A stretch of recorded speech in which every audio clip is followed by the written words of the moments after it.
It's up to the Speaker to decide which options we'll be allowed to vote on. But it seems likely that there'll be a choice of everything from leaving on WTO terms, no deal, through to revoking Article 50 and points in between, and maybe a second referendum.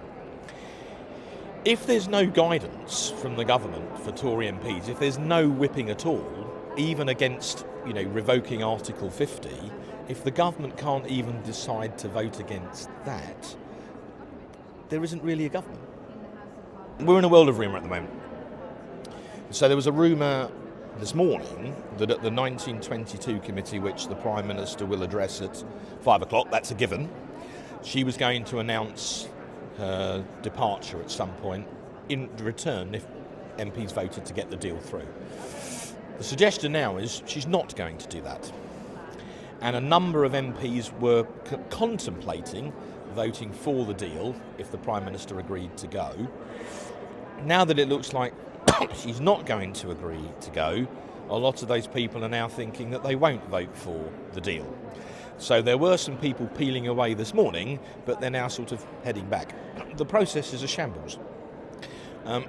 We're debating the destiny of this country, and, at 7:26 last night, with 4 minutes to go before the deadline, you had members of Parliament sprinting down corridors with bits of paper in their hand to go and table them in what we call the table office, which looked like Piccadilly Circus in the rush hour on a Friday evening.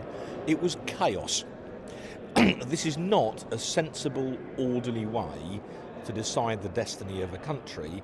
This is an attempt by some MPs to stop Brexit, to use parliamentary tricks and methods in order to keep us in the European Union, because the MPs like Oliver Letwin and Hilary Benn, who are behind this, have never ever wanted us to leave. They know exactly what they're doing, and I think the more the public understand it, the angrier they will get. 17.4 million people voted to leave the European Union, the biggest vote for anything in British history. The deal, the withdrawal agreement, does not leave the European Union. I know, I've read it. That's why we've been opposed to it all the way through. We've been very consistent.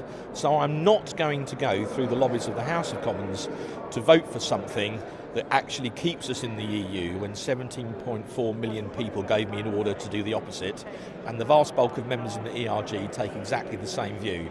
I don't know how many times we have to tell people, but at some point someone will understand one simple fact: we ain't voting for it.